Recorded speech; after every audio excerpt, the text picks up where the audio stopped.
Magandang araw! Ngayong araw naman po ay magiging busy na naman ang iyong Inday. At syempre, bago umalis yan, maliligo muna yan dahil alam niya maghapon na naman siyang magiging busy.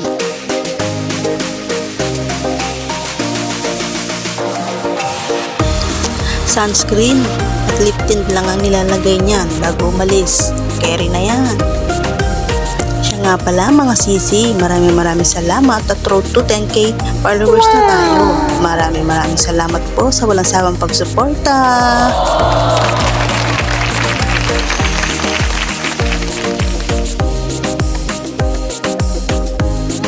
So ito na nga, inatid na ako ni Pabebe. Bago niya ako inatid, kinargaan ko muna si Venus.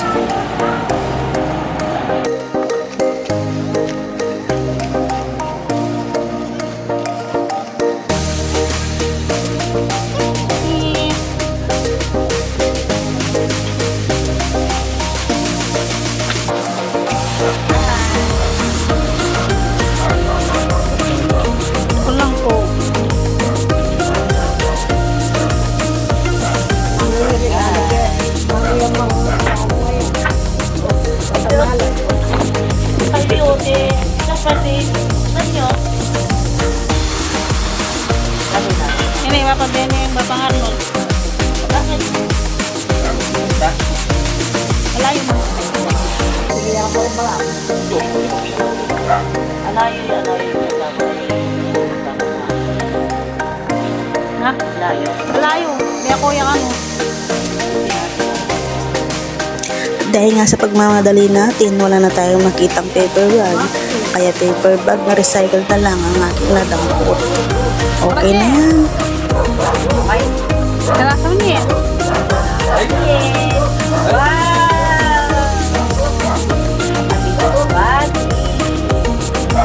Patulog yun eh. Pagpicturan na kayo pa. Picturan na kayo pa. Alam niya, picturan na kayo. At dito sa part na to, ay hindi na nga napigilan ni Lola ang maiyak. Dahil dun sa nakita niyang bulaklak na nandun sa money bouquet. Yung bulaklak na po kasi yun yung mga ginagawang bulaklak ni Mama nung buhay pa siya. Ang sabi niya dyan, kung buhay pa daw sana si Mama, masaya siya ngayon. Kaya ang sabi ko, sa kanya galing ang gift na yan. Kaya tuluyan na nga siyang naiyak. Sorry na lang. Happy birthday!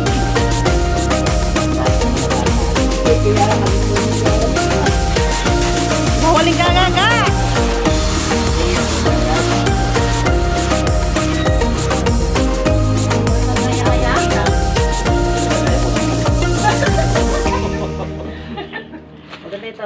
Tsaka na yung kain. Yung dagal pag maragong na yung sweldo.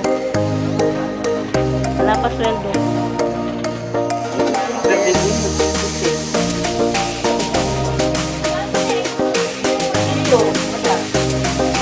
Gaga kayo.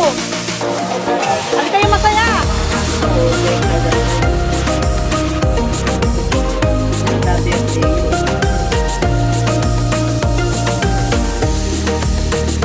At pinagluto din pala siya ni Tita ng kanyang handa.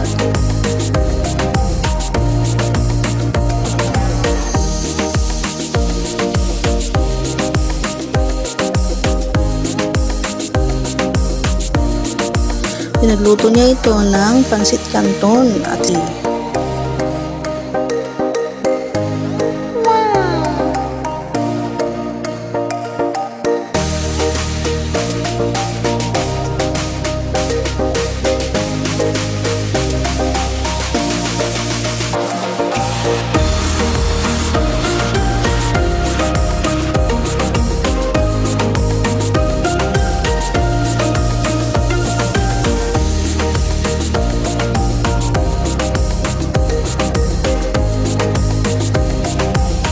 dahil naglalag na nga ang aking cellphone sa dami ng video na aking ini-edit, ipapart 2 ko na lang ito. Maraming salamat po sa pananood. Paalam!